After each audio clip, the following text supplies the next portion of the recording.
Welcome to Transitional Objects, a podcast about grief, friendship, trauma, healing, and the strange cosmic magic that shapes us when we're not looking.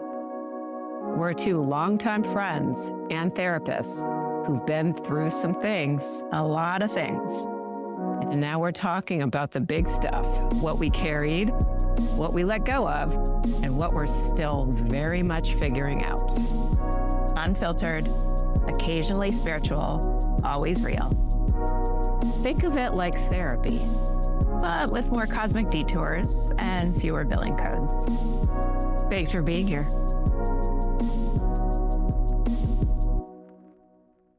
Hey guys, welcome back. Here we are. What is this episode? I don't even know, of Transitional Objects. What's up, Dubs? We're here. Hi. This time we did a little experiment using a poll on social media. And as you know, we're kind of social media dinosaurs. And so we're a little clunky with our skills. But that said, we were able to get some feedback on this episode's topic, I guess. But for also the sake of us flowing like we do have a loose, free flow, conversational style. But what people have chosen or voted for was friendship shifts. So when you think about, or when you hear about friendship shifts, what comes to mind, Dubs, when you hear about that? Like anything that you can speak of, like in your practice or personally? Well, what comes to mind now is, and this is going to probably sound like really sad, but I feel like I don't have a lot of friends right now. Yeah. I mean, and some of that is in comparison, and I've thought about this frequently with you specifically. Some of this is in comparison to, the days when we lived in LA. We were both living in the same place and we were young and we're like, hey, what are you doing right now? Let's get together immediately, Right. and having the ability just to do that and to just be pretty spontaneous, and it's easy to hang out. And I don't have that situation with you for sure, but really with anybody. And so I think about that pretty frequently. And there's those moments where I'm like, hey, like on a weekend, it'd be fun to go to brunch. Oh, but guess what? I have nobody to call and ask to do that. I mean, I'm laughing because there's a little bit of this that is absolutely true for me, but also it's like, yeah, you're right. It is a little sad. Yeah. And it's so sad. like different from what it used to look like and be. I mean, spontaneity used to be just kind of the essence of our life with each other. But yeah, now again, we were 20s and even in our 30s, like we would hop on flights when when I was living in LA. I would just like, all right, I'll be in Phoenix in an hour, Luckily it was only like an hour, 45-minute flight, but we could even do that, right? It's like, oh, I have nothing planned this weekend. Let's hang out. Yeah. But of course, like we get older and some of us, some don't have, form relationships that become long-term partnerships, marriages. Some decide to have children, families, and such. And so I have seen, like, just personally, and also the folks that I see in my practice have gone through shifts. Some have gone through friendship shifts, like kind of purposefully, like it needed to happen. And then some have, which can be more confusing and more unsettling in the body, have gone through friendship shifts, like more like silently, gradually, unconsciously, if that makes sense. Like it's kind of like a gradual drifting and shifting, and so what to do with that, how to name that, do you name that, is there a rupture to repair, so those are types of things that I hear in my practice, and also some of the things that I have come across myself with some of the shifts that I've had in my life. Yeah. Yeah. It's interesting. I Did you read that book that was trending for a while, the let them theory? I read through half of it. I'm going to Mm-hmm. be honest. Yeah, I Mm-hmm. read through half. Yeah. But what a philosophy. Yeah, well, the reason I bring that up is I did read it. I listened to it on audiobook, but she talked about something that was really interesting. I'm like 99% sure it was from this book. I suppose Yeah. there's a small chance it was from somewhere else, but I think it was M- from this book. Mel But she, Robbins, right? yeah, Yeah, yeah, but she right. talked about this idea of as we get older, like how friendships do shift, and that when we're kids and we're in school, you're all day, every day, pretty much surrounded by kids who are your same age, and you're doing the same activities, and you have like more or less, I mean, your kids, so interests vary, but more or less the same interest, like you're interested in kid stuff. And Right. you go through school usually with the same, in general, group of kids. And then when you're an adult, there's no other structure set up like that school as school is that keeps you with the same group of people or a similar group of people or even a group of people your age. There's not a regular structure like that. So as we get older, like the ability to hang on to these friendships and be involved in with people who are kind of at the same developmental stages as you just disappears when for so Hmm. long throughout schooling, that's just a constant and something we don't even notice, we take for granted, and then it's gone. And then how does, what's the greater impact of that? Right. Yeah, it's almost like when we become adults, we have to freestyle it. Yeah. Like, okay, Like, wait, what do we where's all my friends? Where'd Yeah, they where's all go? my friends? Oh, that means I have to create the structure. And so, and some people actually love that, right? You must have a friend or a client that is like a prepper, a planner, a organizer, a coordinator, and like they eat that stuff up. That is not me. I am not a good planner.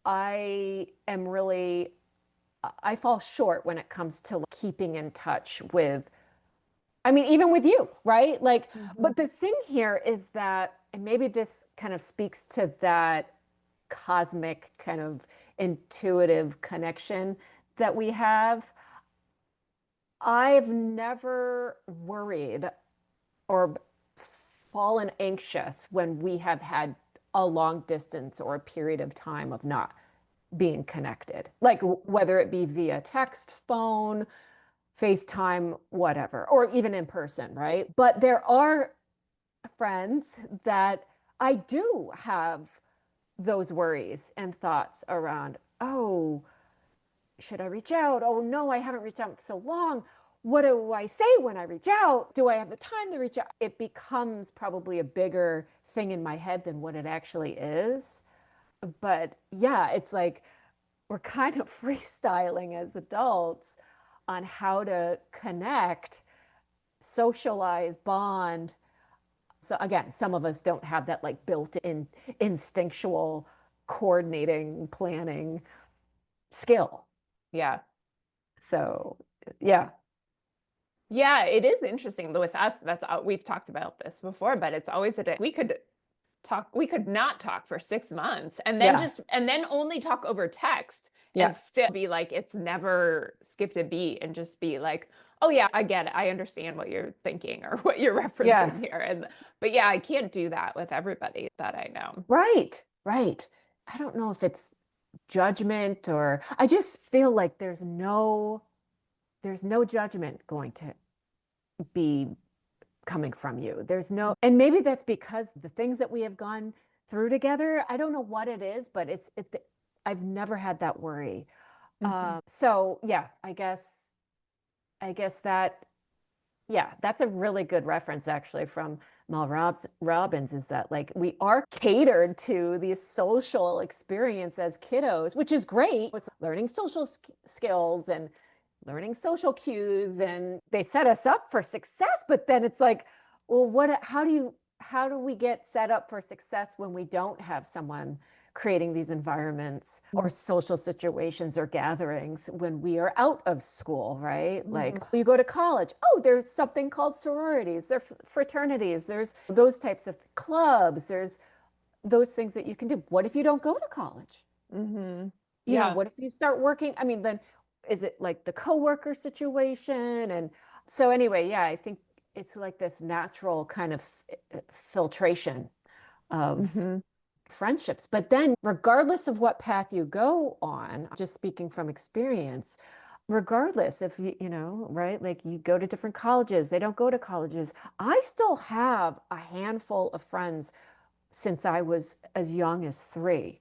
I mean, I have one of them that I was when I was born, because our fathers were best friends and we've lived in different cities and such, and we're still very good friends.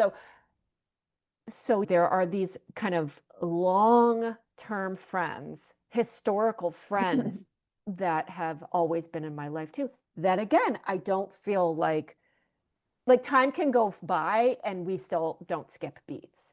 And I feel really lucky to Hmm. have those friends. So I guess also too, I've heard a lot in my practice. I don't know if you've ever worked through this before with someone or with yourself, but there becomes like a crux, like of a friendship shift where, someone's ready to move on, whether it be a disagreement, just like different worldviews, different even political views, whatever. And that person is just ready to move on. But they've been together for so long. They have history. They've grown up together, blah, blah, blah. And so that becomes like the question. I've been friends with them for so long. I can't just leave them. I have to be Hmm. friends with them. Yet there's nothing that glues them or bonds them or keeps them authentic together. Hmm. So that is something that I've seen a lot in my practice. And so it's kind of like, well, how do you want to exist now? And Hmm. what's the touch points in language that you want to use with this said friend? Do you even feel safe enough to explain this is where you're at in your life and where you're at in this friendship? Yeah. So I think that this topic of friendship shifts, you could go in so many different ways, so many different roads. It can look Hmm. so different. Hmm. Yeah. Yeah. Have you had any experiences for yourself personally where, like, looking back on past either individual people or groups of people that you felt like when you look back on it now, there's a sense of like maybe slight discomfort around that group or that or a person or maybe not even a specific group or person but just like who the version of you that existed in within that relationship. That's a really good question because I think that too is why we shift out of friendships, right? It's because Hmm. there we evolve. Yeah. Things change, and sometimes things can change overnight. Circumstances, situations, whatever. I guess like racking my brain with that question, I yeah, I do actually I mean, I do have a situation where it I would say a group of friends that we were very tight together and went through a lot of things together. And we had shared friendships in couples, right? Like this is when I was with my ex-husband and they were with their respective husbands and boyfriends and Hmm. fiancés and such. And the nature of my divorce, the nature of what happened to me was very abrupt. In fact, it was like my husband at the time literally just left, checked out as we were in a newlywed phase. It was like we got married in October, he left on January 1st. I won't go into details on why, but there were some ruptures, um, family ruptures, things that I don't even know that went on behind the scenes for him. But that was what happened. And as you can imagine, having the rug being pulled out from under me, I didn't know how to, I was just like kind of grasping at straws. And you would think, oh, well, go to your friends for support. And that I did that, but I felt like I was alone. Okay. Our friendship group really dismantled, it eroded. It was like it was just like so drastic. And I don't know, I can't speak for them, but I can speak for me. I didn't know how to ask for more help and more holding. And so I retreated, I isolated big time. I didn't, I just I shut out and I threw myself into work and I just, I couldn't, I can't really find words for it now, but I didn't feel like I could have permission to ask for more holding for them. Maybe it was because I felt like it was a burden. Maybe I felt bad.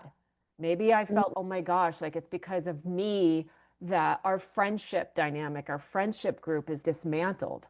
Mm-hmm. And yeah, Yeah, it's interesting because if your couple no longer exists, that changes the whole dynamic of the whole group, right? yeah, And so what does that mean?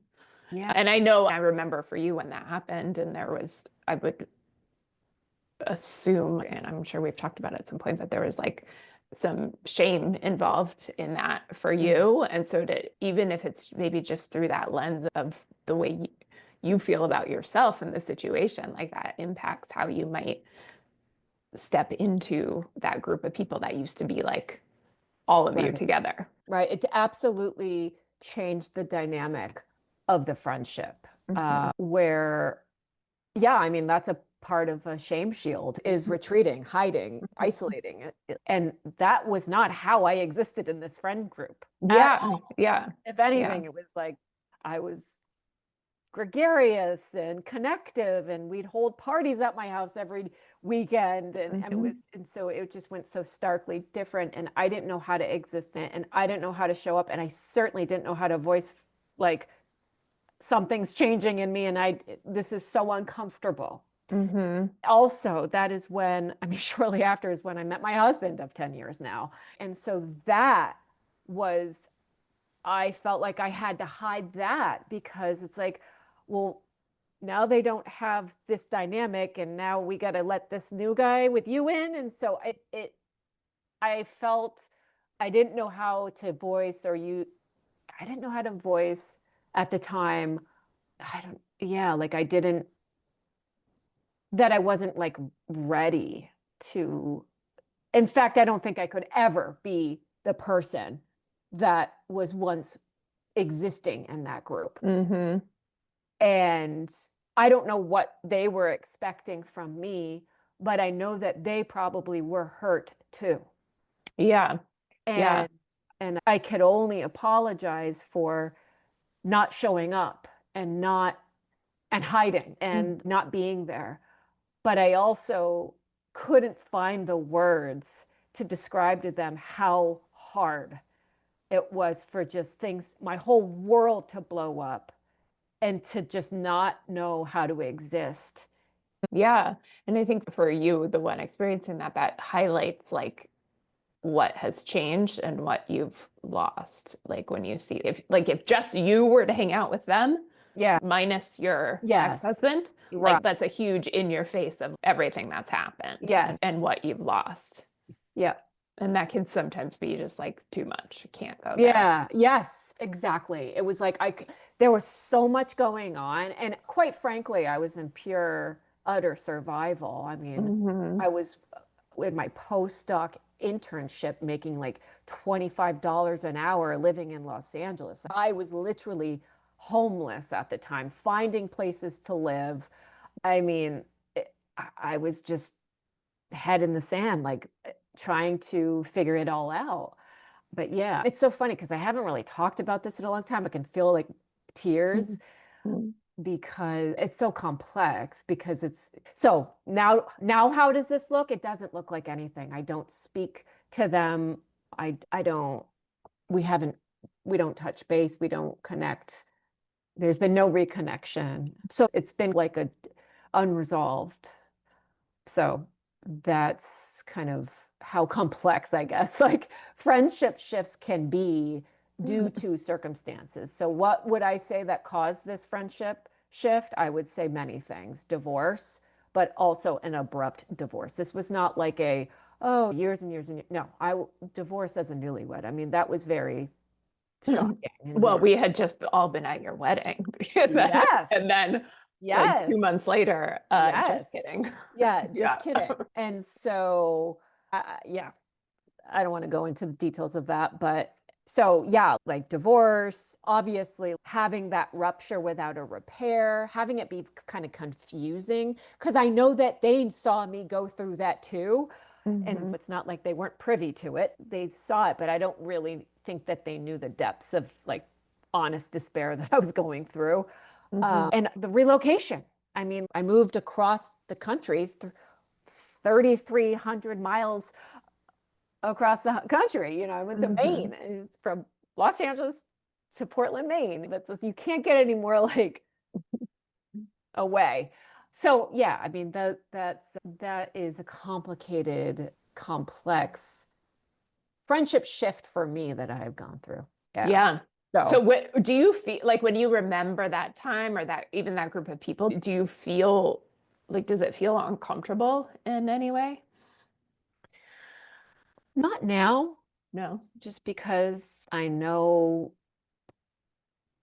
I just I can't show up any more authentic than I am right now. And I couldn't I couldn't really have the words back then to articulate what I was going through. And I have Mhm. given myself grace and what's the word? Yeah, I guess grace. I don't know what else to say for me not having the words back then. I was in Mhm. trauma. I was in sheer utter trauma. I was in absolute survival mode. So, but yeah, it was tricky when I first moved here because it was already strained and I didn't know I was a different person completely. I was like, I had changed evolved into this person in such a fast way for the better. Mhm. And I didn't really have words for that. But, now I think I do. And I'm more at peace with it. I feel more confident in it. But when I think of them now, I've never thought of like ill will for them. It's just what a shame that we all didn't have the words to repair or at least understand where we're coming from. So, does that answer your question? Mhm. Yeah. Yeah. Mhm. Yeah, I haven't talked about this in a while, so it brings up some stuff. So as far as shifting for you, you mentioned in the beginning of the podcast, you have no friends. What Let's now? talk about that. Yeah, like you have no friends. And to a certain degree, like I feel that way too, but I feel like that's like my choice. Mhm. What about you?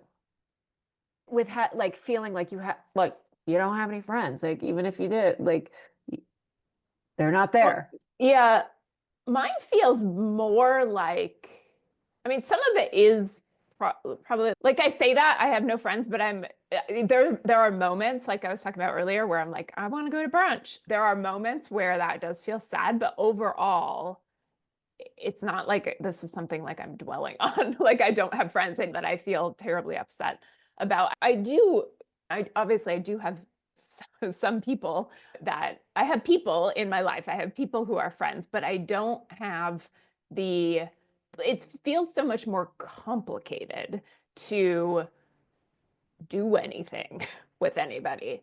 Like a lot of it does, I think, revolve around I do not have children, and a lot of the people who I used to hang out with regularly do. And so to plan, we have to like book things out like months in advance, and it's pretty likely that something's going to get canceled. Mhm. And so like day of, we're supposed to be hanging out and somebody can't go. And usually it's because of a child related thing, which obviously I understand that. And I wouldn't want anybody to leave their sick kid alone to hang out with me. Like that is not what I'm saying.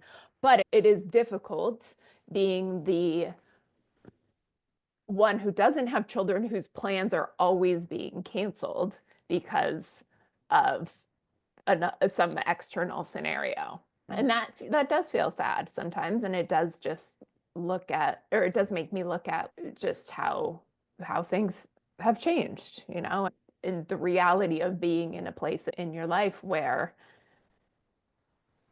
things just aren't the same as they Yeah. used to be, for better or for worse. Right. Yeah. You literally just labeled me now. This is What do you- like, this is my MO. And it's not on purpose. Look, just disclosure, it is not on purpose. We had a running joke, a group of my husband and a group of friends or a couple of friends that are in Maine that don't have kids. That it's either I'm sick and it's most likely, or my kids are sick. But we still put the plans, we put the dates, we put, Mhm. and that is hard as a parent to sit with too, because how I hear it, how I feel sometimes is, oh my gosh, like, are they upset? Are they giving up on us? Is this the last straw? And so hearing you say that, I'm like, oh my God, yes, it's different, but there's such a reciprocity in this. I don't know like how your friends with the kids who have to cancel feel, but I can tell you how with kids, when I have to cancel, I mean, sometimes it can be devastating because all Mhm. I want is to hang out with my dear friends. And I can't Mhm. because whether it's one or both kids are sick or the freaking sitter doesn't show up. It's an orchestration. You think I'm in a Mhm. concerto. It's like I'm orchestrating the sitter and orchestrating the times and the rates and when I'll be home, and the reservations have to be within a certain time frame. I mean, it's like Mhm. I'm a conductor. So yeah, it's so interesting, like hearing your experience, not having kids. And then it's actually very helpful to hear your experience not having kids. I mean, you sound very understanding Yeah. of your Well, I friends. mean, yes, overall, yes, I am. And I'd like to think of myself that way. But I will be honest and say there have been times when I've gotten the text, Yeah. the text that says they have to cancel or whatever. And I have to refrain from respond. I just don't respond sometimes because I'm like, this is the fifth person who's canceled on me in a week or whatever, and just Yes. I don't want to say something I'm going to regret later. Right. Oh my God, I'm cringing. Oh God. But it's true. It's so true. We can't help our reaction, like how we Yeah. feel in our bodies. Yes, we can absolutely control our reactivity, but can't control how we feel, Hmm.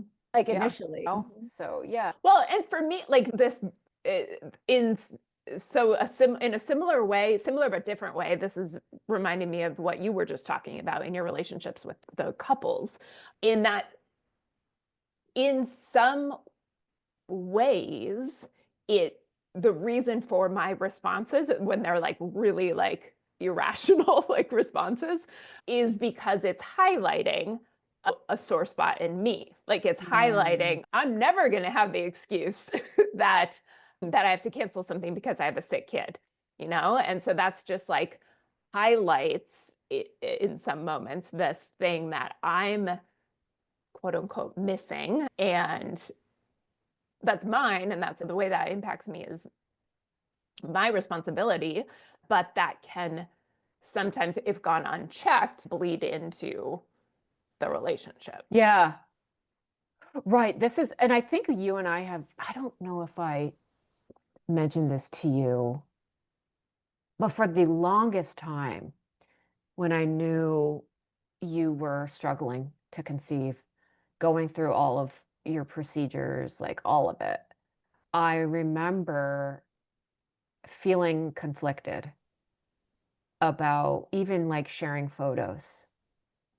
Do you remember me bringing this up? Yeah, I do. I don't really remember the details, but I do remember you Yeah, mentioning something about this yeah. once. Yeah. And you know what? At first, it wasn't even conscious. Hmm. look at how I was thinking I was protecting you. By not showing me photos. Exactly. Yeah. And not only that, but just not really talking about it, Mm-hmm. not really, you know, Mm-hmm. because I knew that there was sensitivity and that you were going through your own like hellish time.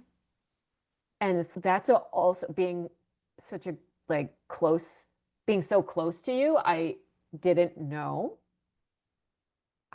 Although our friendship never has shifted, I didn't know how to, for a long period of time, how to talk to you as a parent, being a parent.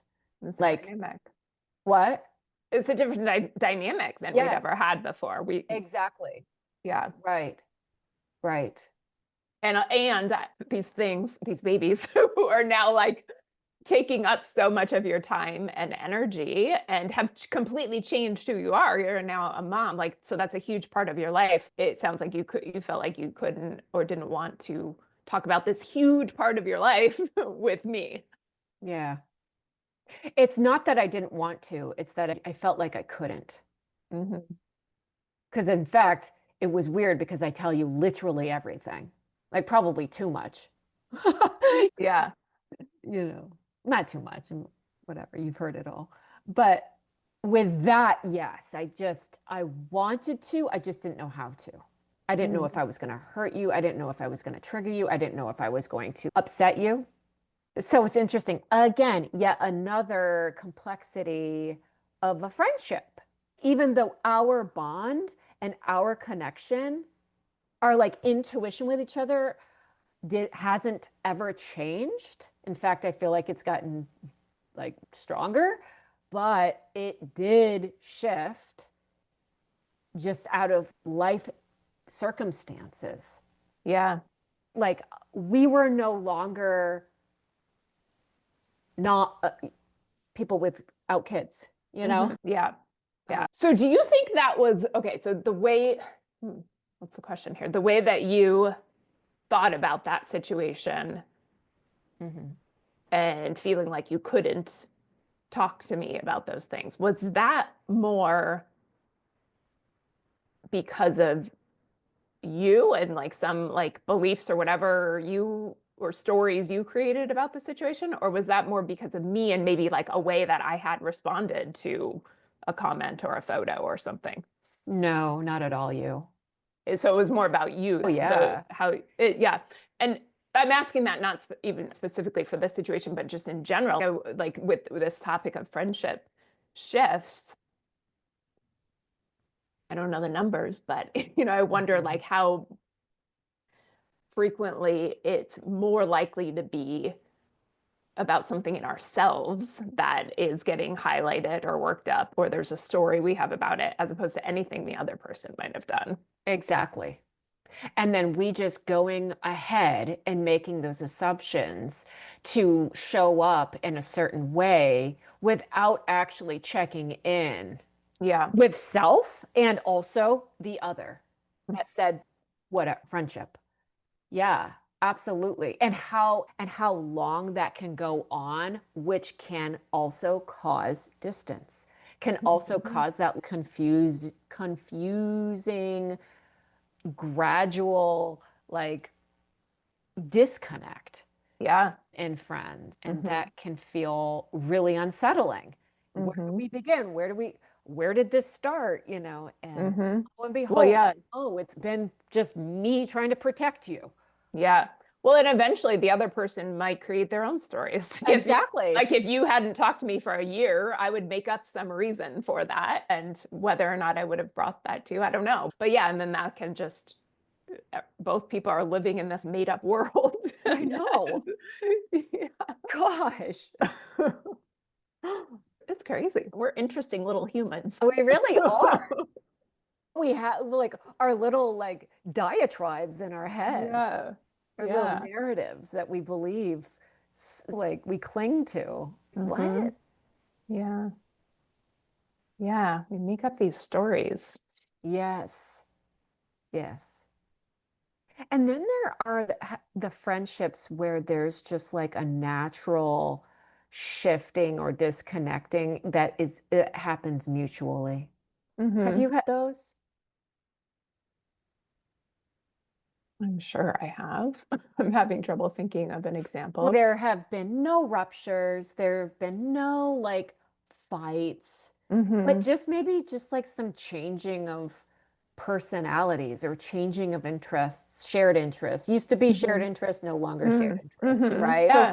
it's Yeah. like this kind of mutual, like reciprocal disconnect. Yeah. Oh, yeah, for sure. Yeah, Yes. yeah. Yes. I have a lot of those. You Yeah. do? Yeah. And Hmm. do you have you had language with that said friend, or do you just don't say anything and just we're okay, we're different people. What we don't, again, back to your point of we have these little narratives. We're like, Hmm. what we think of in our heads with those types of relationships or friendships. Do you have language to that? Nothing, I don't think that's been like spoken out loud with the Yeah, other person, but yeah, more just like I'm not thinking of one particular person, but I'm thinking of like the kind of like in my 20s, like the whole group of people, like the skateboarder crew that I was yeah. friends with, that was for so long, I was like very much involved. It just like even like living in different house situations and with all these people just around all the time. And I'm not in that world anymore. And there were, especially more so maybe with a group of girls in that I Mhm. have stayed friends with over the years, but I rarely see them. Even some who live in Arizona, like I just like rarely, nothing ever happened. There was not Right. ever a rupture to that relationship, but just we're Hmm. no longer all living in the same house. We're Right. no longer 20 years old. And we have different interests, different lives. Like we've gone different directions. Right. And yeah, occasionally with some of them, we'll get together for dinner or something. But it's, but I don't know that it's ever been like articulated Hmm. that how the relationship has changed and evolved over the years. Yeah. Something just as simple as, oh, we've grown apart. Yeah. Right. Yeah, I don't even know if I like that grown apart. I don't know. When you say grown Yeah. apart, it makes me think like of no relationship. Maybe that's Yeah. Yeah. Well, uh, do you have those relationships, I guess those non-relationships, hmm. where there once was, and again, no rupture, Hmm. no falling out, Hmm. and that's it. Hmm. You don't even meet for coffee once a year. You don't Yeah. even, Yeah. I think like that messaging, like, oh, we've grown apart, or oh, that would probably apply to that situation as a friend. Hmm. Like Yeah. Yeah, I have those. I'm thinking of that saying, and I even hesitate to say this because it's such a cliche, but yeah. but that saying, some people are in your life for what is it? A season, a reason, or a lifetime or something. Oh yeah. I hate that I'm saying this out loud because it sounds so cheesy. I But know. I'm like, really? But you're right. are you You're a Hallmark card now? Yeah. Um, Are you all right? no, but that's coming to mind right now in Yeah. that yes, there are those friendships for sure, but I think it was like either a particular, like I was talking about earlier, like when you go through school with a group of Right. kids, like it was a particular time in our lives or situation or whatever where we were in the same developmental place at that Hmm. time, and it made sense, like the friendship made sense within that context. Right. Or I do believe the cosmic stuff we talk about, I do believe that sometimes people come into our lives for some reason, like we learn something Big from time. them Yeah. or from that relationship or Right. from the loss of that relationship Yeah. maybe. So those things as being like lessons that were learned, and maybe the relationship was never meant to be Mm-hmm. forever. Hmm. Yeah, which kind of also connects to transitional objects. Hmm. Transitional objects can be friendships, people in different eras and periods of your life. Hmm. Yeah, yeah, the Yeah. transition I objects mean, change. Yeah. yeah, that's a good point. Have you ever had a friendship that has shifted for a reason because there was a rupture? I'm sure. Yeah. Like, how did you know that it was going to shift? Mm. Like it was, Well, yeah. okay. And so I'm thinking about a friendship with my friend Alex, who is a girl who lives in Arizona. And we met in grad school and we were really good friends in grad school. And then at some point, a few years after grad school, I don't remember how much time passed, but she ended up getting married and getting pregnant. And actually, during this year, she got married, you got married the first time, and my sister got married. So these three people Wow. who were close to me all got married in the same year. And I was at a place in my life where I wasn't in a relationship and I was like insecure about that fact and just felt like a loser. And so the fact that these three people who were close to me were all getting married highlighted that to me. And I was like, I must be there's something wrong with me here. And so I was already insecure in that way. And then she got pregnant, I don't know, a year after or something. And the same thing highlighted those insecurities in me. And none of this was intentional, but upon looking back on it, I didn't respond in the way that I would have liked to, and in the way that I think a friend should respond to both things, to her getting married and to her telling me she was pregnant. I made it more about like me, I think, and just being like through this adult version of a temper tantrum in some way, you know? Mhm. And I'm sure that I'm ashamed to like even remember that now. Like I'm sure that didn't feel good to her and wasn't the way that she would have wanted this good news for her to be shared, to be received. But at the time, I was like blind. Like I knew I was responding, but I was blind to the potential impact that could have on her and on the friendship. And I don't know that those two things were the reason. There might have been other things, but we just stopped talking for a couple years. And then a couple years later, I was like, God, I really miss her. And I sent her an email and I apologized for the ways that I had responded in those ways because at that time I was I had a different perspective and was able to see what I was describing, like that this could have potentially been hurtful. And we got dinner and we talked through it all and we are friends now. We don't see each other as frequently because she has two kids and she falls into Mhm. that category now of having children. But yes, that was a relationship that was the the separation of it, the rupture of it was really painful to me. It hurt me. And it was something that I like, although it wasn't necessarily one thing, like I regretted it afterwards. And it was something I wanted back. Wow. And when you did have that 2 year disconnect, A couple of years. I don't remember exactly how long, but yeah. was it like, did any of you say we're taking space or No, just, it wasn't okay. said. Yeah. So that is what those friendship shifts, it becomes complicated and complex and Mm-hmm. confusing. Mm-hmm. And this is such a good story because it it shows the level of growth and insight that you had on how you were existing back then and how you have evolved, like when you had that reckoning with self and reached out with that repair to have a reconnection and to kind of have some restorative or reparative moment Mm-hmm. with her. Yeah. That, I mean, not a lot of people do that. Like friendships can just fizzle and be unspoken and unresolved and confusing Mm-hmm. on why they end. So this is a really good example on like coming back to something that and owning something, taking ownership of like how you were existing and what you were experiencing back then Mm-hmm. and moving forward as reconnecting in whatever way that looks, right? I know it's different due to having now she has two kids, whatever, but like the fact that both of you were able to repair that's really Mm-hmm. healthy.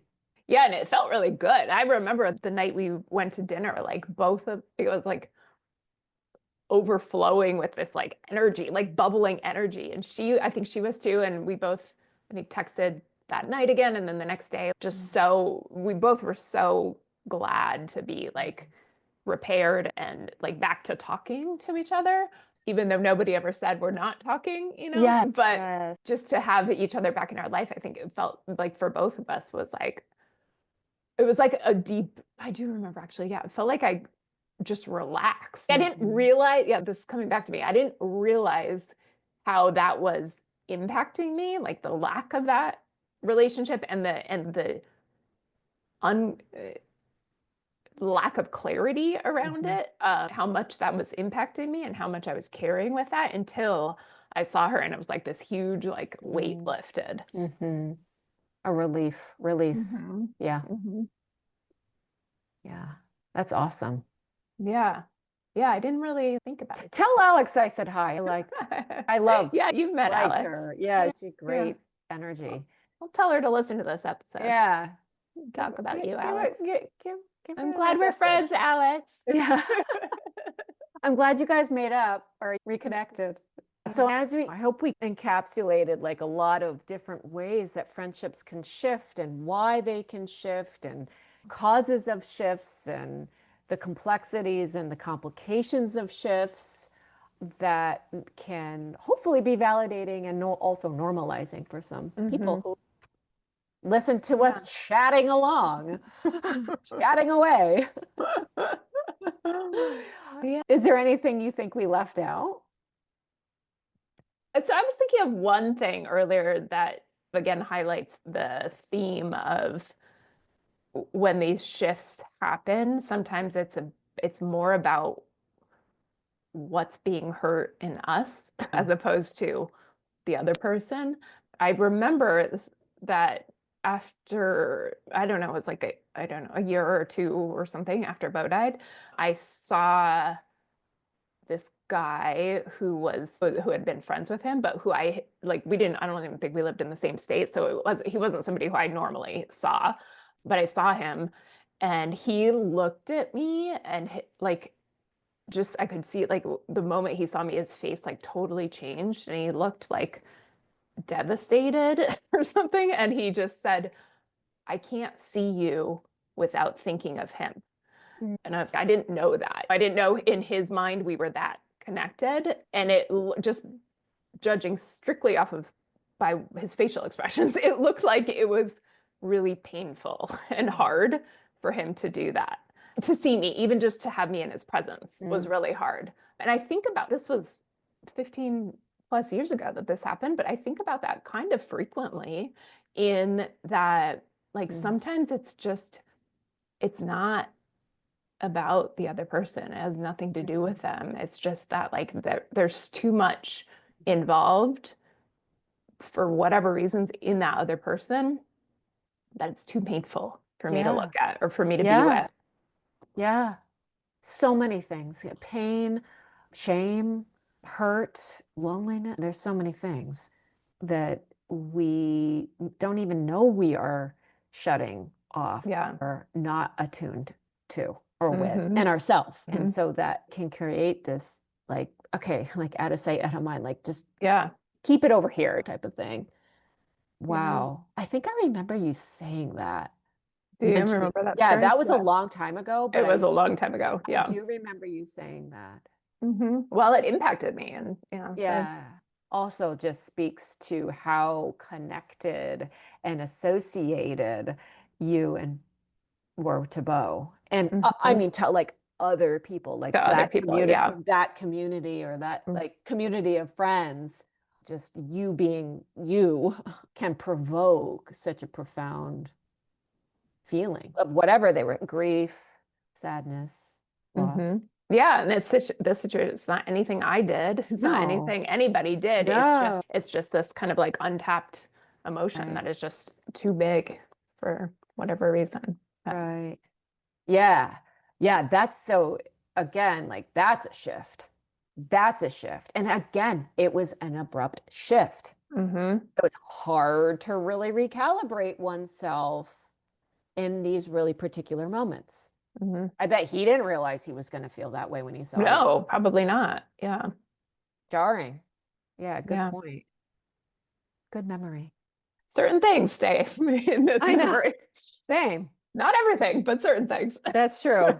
I mean, not when I really want something in the living room and then I Yeah. forget about it 2 seconds later, but I Mhm. can Yeah. go back in time in the capsule here. Yeah. Not what I did last night. That's Nope. we don't know what happened last night. But Or I 5 remember, minutes ago. I remember what happened 20 years ago. Yes. I think there's a diagnosis for that. Oh boy, I don't want to hear it. Me neither. All right. Yes. Anything Yes. else about friendships? BFF? I'm just loving that I am friends with you. No, seriously, I'm just like so freaking grateful for the friendships that I have that are so dear to my heart. Like, I can't just say it enough. It's like my family, and you are obviously one of them. And I honestly feel like so lucky and grateful for that. Aw. Yeah. And that's it. That's all I have to say. Okay. Same. Same, but not different. No, Same, same. Same, All the same. same. Yes. Yeah. Yeah. Okay. Okay. We'll check you later. Okay. We're signing off for today. Bye. Thanks for listening.